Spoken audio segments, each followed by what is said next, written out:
126 nos fala assim: quando o Senhor, repete comigo, quando o Senhor, vamos fazer de novo?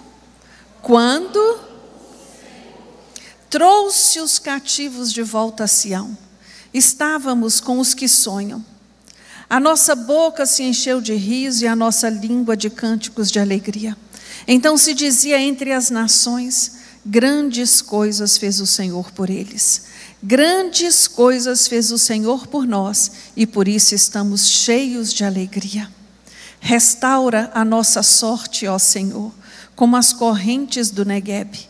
Os que semeiam com lágrimas colherão com cânticos de alegria. Aquele que leva a preciosa semente, andando e chorando, voltará com cânticos de alegria, trazendo consigo os seus feixes. Fecha seus olhos agora por um instante. Peço ao Senhor para falar com você.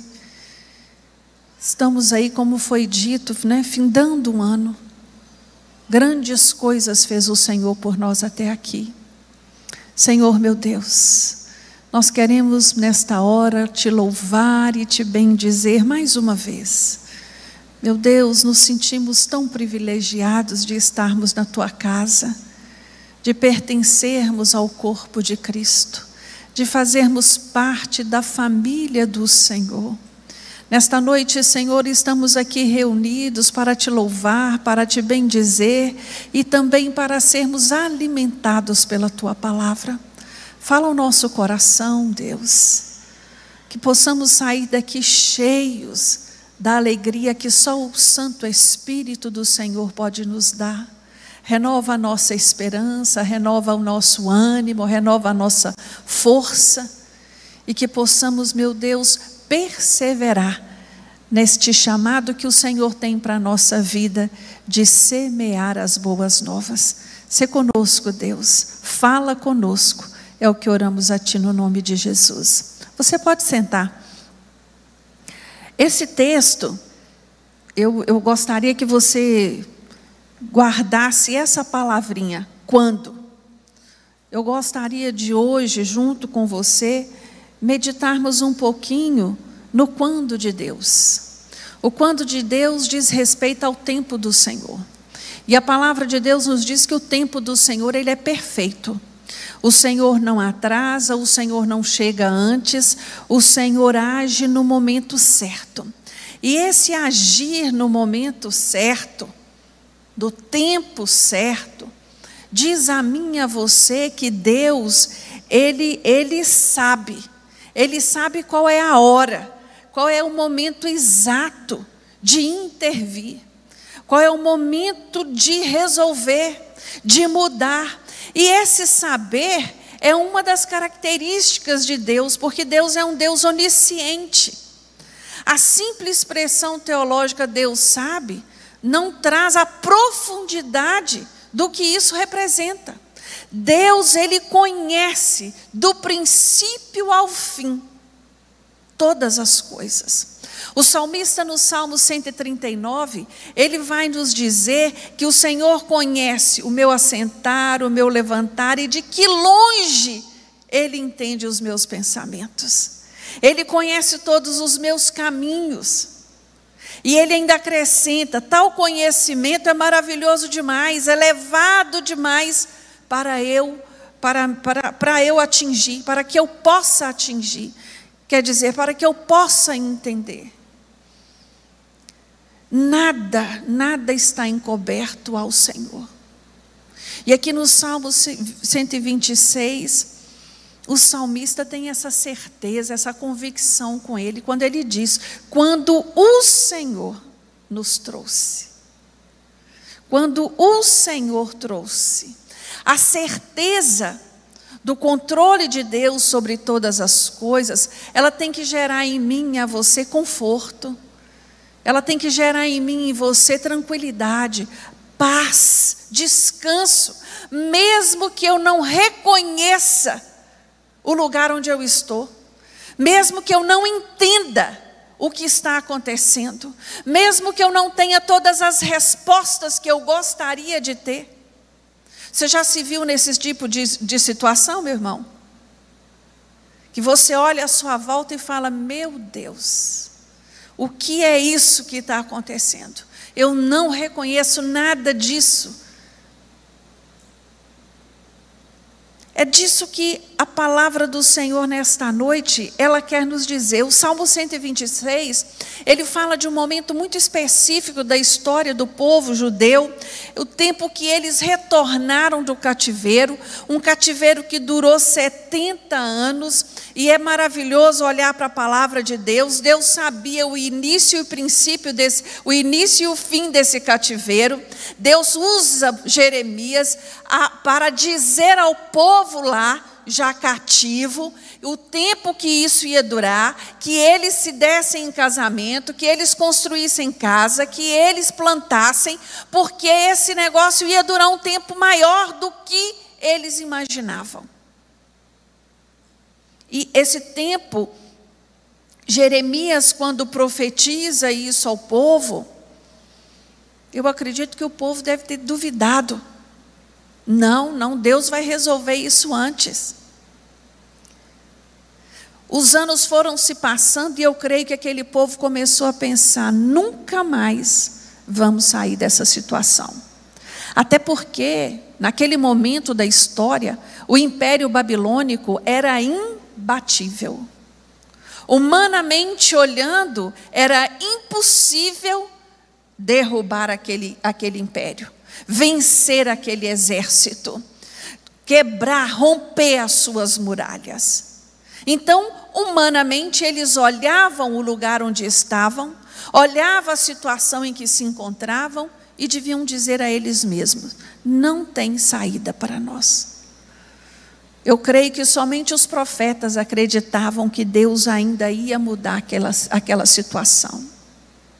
Jeremias, quando escreve ao povo, no capítulo 29 de Jeremias, no versículo 11, o Senhor vai dizer: eu sei os planos que tenho para vós, diz o Senhor, planos de paz e não de mal, para vos dar uma esperança e um futuro.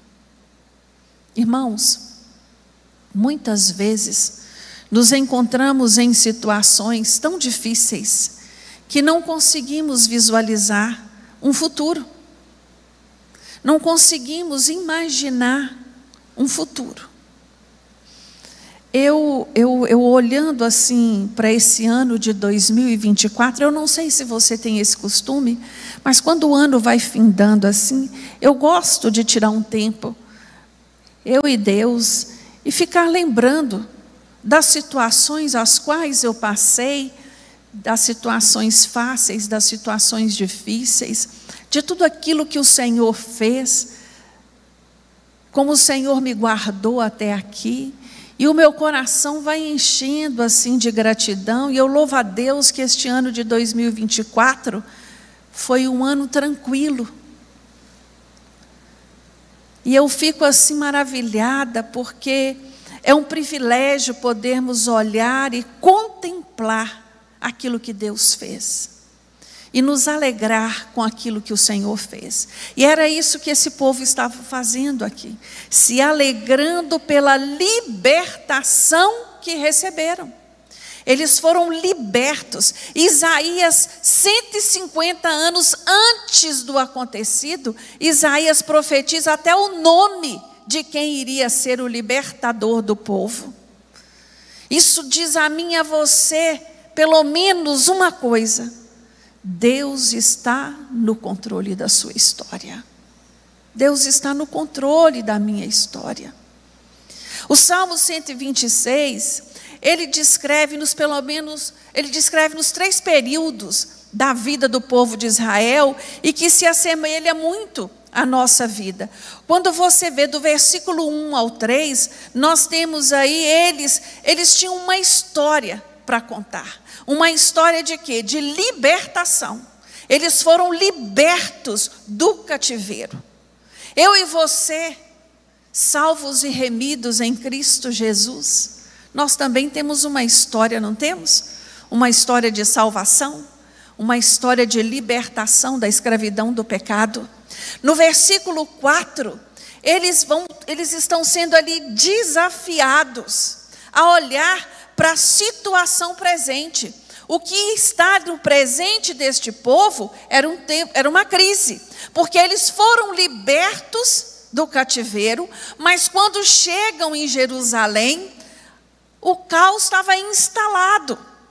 Os muros quebrados, as portas queimadas, casas destruídas, não havia plantação.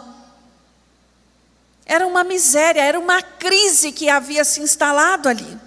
Eles estavam alegres porque foram libertos, mas quando chegam de volta à sua cidade natal, eles se deparam com um momento difícil. E eles ali começam a clamar a Deus para que Deus permita e conclua tudo o que foi começado. Se o Senhor nos libertou de lá, que o Senhor complete essa obra na nossa vida. Assim também é conosco, irmãos. Assim também é conosco. Muitos de nós, neste exato momento, estão vivendo um presente de crise. De crise. Tem consciência de tudo que Deus já fez, mas precisa de algo novo da parte do Senhor. O versículo 5 e 6 fala do futuro. Fala de um momento em que eles teriam que investir nesse futuro. Eles teriam que fazer algo para mudar aquilo ali e a promessa de Deus ser concretizada. Na nossa vida não é diferente. O que me encanta em servir a Deus é a certeza de que o mesmo Deus que fez no passado é o Deus que faz no presente. O mesmo Deus que restaurou lá no passado é o Deus que restaura hoje. O mesmo Deus que tirou o povo dos grilhões da escravidão é o mesmo Deus que nos restaura, que escreve uma nova história na vida do pecador que se arrepende. Esse é o nosso Deus. 3 coisas eu aprendo no Salmo 126. A primeira delas, que as maravilhas que Deus fez ontem devem nos inspirar a buscá-lo cada dia mais hoje.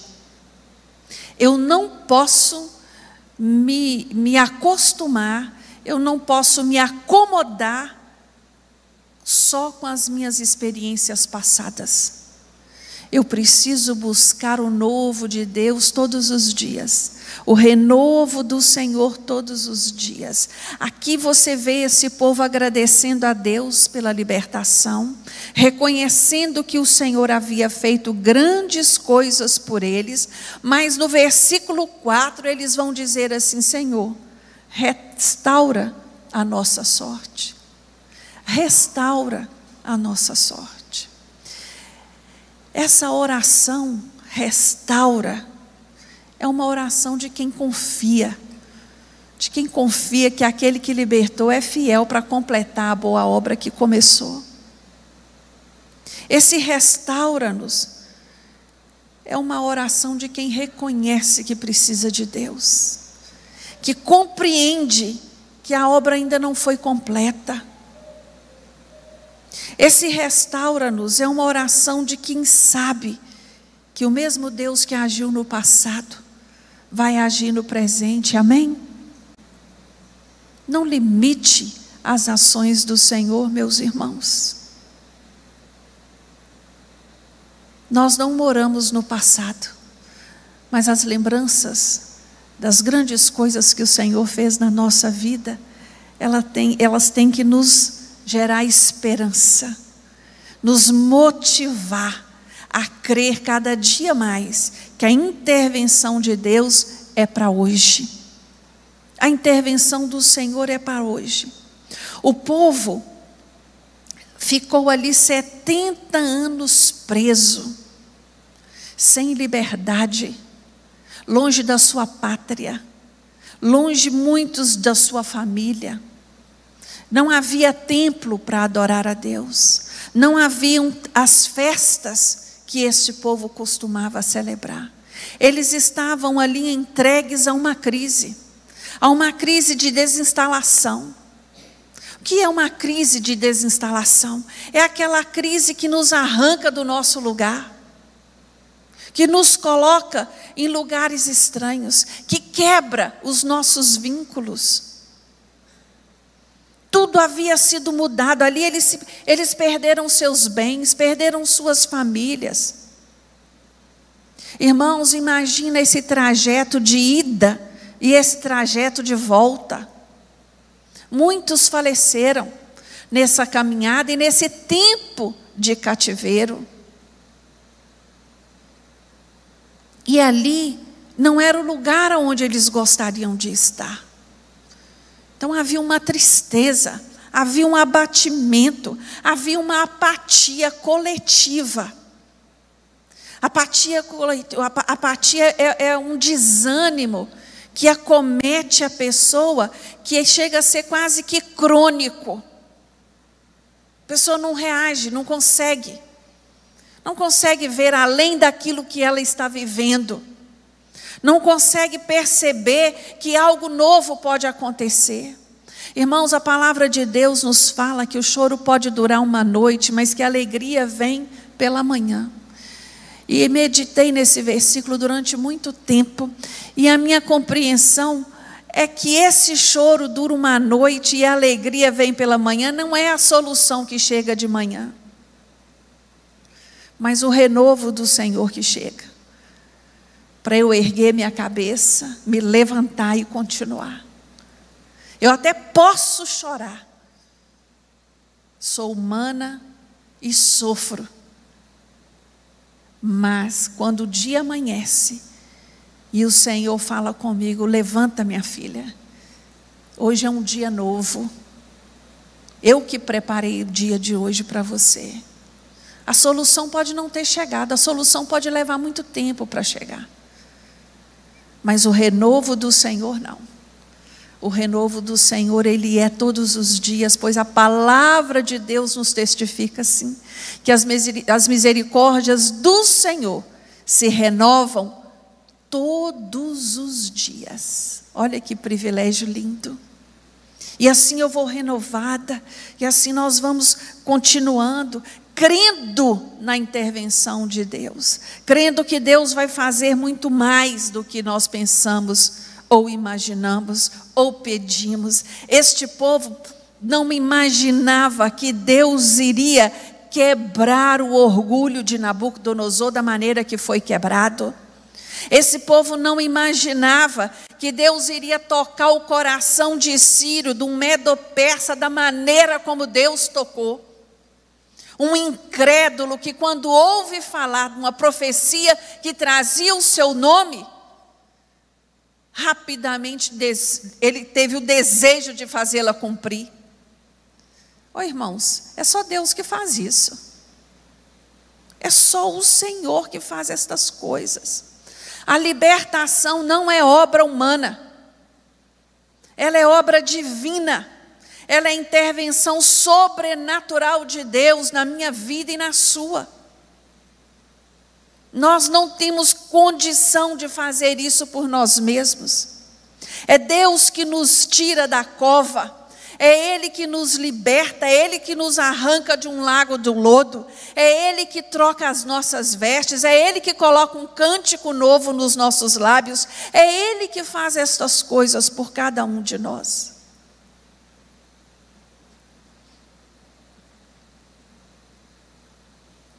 Eu falo sempre que nós não nos devemos acomodar com as migalhas. Deus tem grandes coisas para a minha vida e para a sua vida. Deus tem bênçãos inimagináveis para a minha vida e a sua. Eu não estou aqui me referindo a bênçãos materiais. É lógico que elas são boas e Deus tem para nós também. Mas Deus quer nos levar a uma dimensão muito maior, de um relacionamento muito mais íntimo com Ele, de que nós possamos viver o inimaginável, aquilo que só o Senhor tem guardado para cada um de nós. Sabe, igreja, o meu desejo que cada um de nós queiramos buscar a Deus como Elias buscava, como Elias orava. Elias orava incessantemente. Aquele episódio da chuva, como aquele trecho fala ao meu coração. Vai lá e vê se a nuvem está vindo. Não estou vendo nada. E Elias orando, e Elias orando. Muitas vezes nós nos encontramos neste lugar. Oramos, oramos, oramos, mas não estamos vendo nada ainda. Mas isso não significa que a chuva não esteja vindo. Você pode não estar vendo a nuvem, mas a chuva de bênção está vindo. Amém? Ah, irmãos, eu creio. Eu creio que coisas grandes o Senhor ainda vai fazer antes de findar este ano. Porque é promessa dele para mim e para você. Segunda coisa que eu aprendo nesse texto é de que Deus sabe quando transformar os lugares secos em lugares abundantes, em lugares de fontes abundantes. Eles vão dizer: transforma, Senhor, a nossa sequidão. Faz conosco como o Senhor faz com o Neguebe. As águas do Neguebe vêm inundando e molhando aquela terra e transformando aquilo um lugar árido em lugar fértil. Que a sua vida seja uma vida fértil, uma vida de muitos frutos, uma vida que as pessoas olhem e desejem conhecer Jesus através de você. Irmãos, as glórias passadas não mantêm os dias de hoje. Nós precisamos da bênção de hoje, da vitória de hoje, do milagre de hoje, do sobrenatural de Deus para hoje. Se você se encontra, irmão, nesse lugar de sequidão, fala com o Senhor hoje. Senhor, inunda meu coração, inunda minha alma com a presença do teu Santo Espírito. Eu já fui um homem, uma mulher cheia do Espírito Santo, mas hoje tenho me sentido vazio, tenho me sentido seco. Abre o seu coração para Deus, fala com Ele. E ele finaliza esse texto dizendo que a semeadura com lágrimas é o prelúdio certo de colheita. Quando você pensa em semeadura, quando você vem à sua mente um agricultor preparando a terra, não com máquinas, não para uma grande escala, mas aquele agricultor de uma agricultura rural, bem ali para familiar, né, que ele põe aquele arado no seu animal e vai ali abrindo a terra, tirando os pedregulhos, preparando. Aquilo não deve ser fácil não, irmãos. Aquilo deve exigir demais do físico da pessoa. E ele faz tudo aquilo ali por fé, crendo que Deus vai mandar a chuva, crendo que aquela semente vai germinar, crendo que aquelas plantas vão crescer, que nenhuma praga vai vir e comer. Ele vai fazendo aquilo ali e vai crendo. Assim somos nós quando escolhemos semear. Irmãos, é impossível colher sem semear. Existe um processo. Hoje em dia, muitas pessoas querem começar do fim. Elas já querem colher aquilo que ela nem plantou. Ela quer estar no topo sem subir a montanha. Isso não existe. Existe um preço a ser pago. E esse preço, muitas vezes, envolve lágrima. Semear na vida de um filho envolve lágrima, envolve esforço. Não é coisa simples. Semear na vida do cônjuge envolve lágrima, envolve esforço. Semear na vida da igreja envolve esforço, envolve lágrima. Só semeia, meus irmãos, Só semeia com lágrimas aquele que sabe quem é o que vai cuidar. Deus é que cuida da sua lavoura, que cuida das suas sementes. Existem sementes que você vai plantar e nem vai ver, nem vai participar da colheita. Mas não fique triste por isso, porque os seus verão. Os seus verão. Ah, isso é tremendo, irmãos. Escolha bem as suas sementes. Escolha bem as suas sementes. Não semeie qualquer coisa. E vá semeando, e vai semeando, e vai semeando, entendendo que a vida ela é feita assim, de lágrimas e sorrisos. Isso faz parte da nossa vida. A vida é feita de sonhos e frustrações, de sombra e de luz, de medo e de paz. É assim que nós vivemos. Esse texto, ele diz a mim e a você: celebre suas libertações, as suas vitórias, sejam elas materiais, sejam elas espirituais, sejam elas emocionais. Celebre, desfrute das bênçãos recebidas, desfrute das vitórias alcançadas, mas continue orando, continue buscando, porque uma coisa eu sei, não está completo ainda. A obra do Senhor na minha vida e na sua não está completa ainda. Que Ele venha completar em nós aquilo que Ele começou. E para isso nós precisamos prosseguir. Prosseguir como? De qualquer jeito? Não. Semeando. Semeando. Seja com lágrimas, seja com dificuldades, seja com intempéries. Mas nós continuamos semeando. Sabe por quê? Porque a colheita virá. A colheita virá. Você pode não colher hoje, mas você vai colher. Semeie. Agora, cuidado com o que você semeie.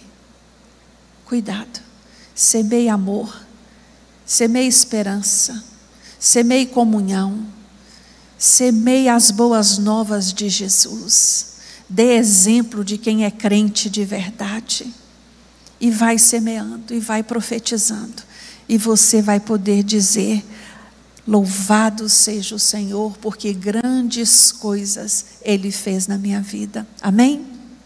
E as bênçãos do Senhor, elas são tão tremendas, que não só o povo de Israel estava dando glória a Deus, como as nações vizinhas reconheciam o que Deus havia feito. E assim é o milagre na minha vida e na sua. Aqueles que nos cercam também são capazes de contemplar aquilo que Deus tem feito. Louvado seja o Senhor. Vamos ficar de pé?